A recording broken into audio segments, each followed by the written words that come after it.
Hello there, Michael from the Urban Homestead Academy. If you're really serious about food security, there's one thing you must do, and that is save your seeds, okay?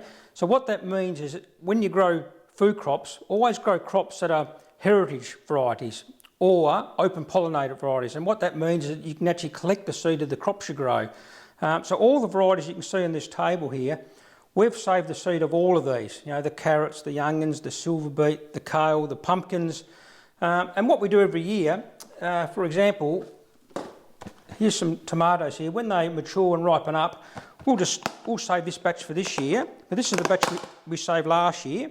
And all we do is you process them and just put them in a packet like that. Just mark them, mark the date. So you always put the dates on them.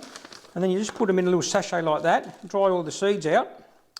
You've got about 1,000 seeds there, so that's sweet bite. So then you just put them back into there and then put them back into a sealed container so mice and rats can't get to them. Very important. So that keeps them well. Things like tomato seed can last 5 to 10 years.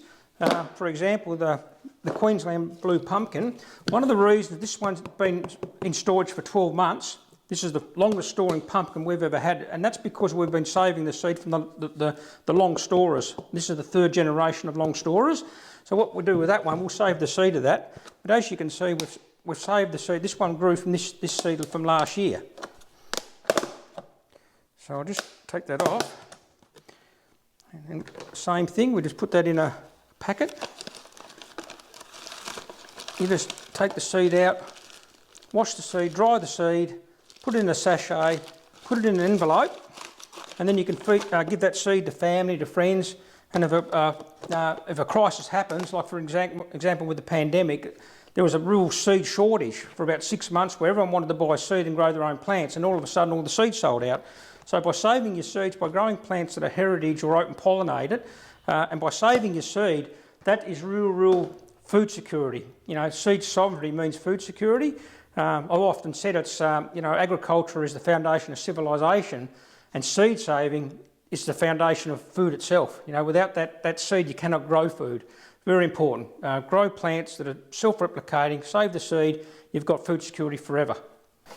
So when you store your seeds, make sure they're dried thoroughly. As I said, put them in a sachet, put them in a packet so it's away from vermin, and put them in a dark, cool place. Don't store them in a hot place, like a pantry or something like that would be ideal, but not in a kitchen or a lounge room where you've got a lot of heat.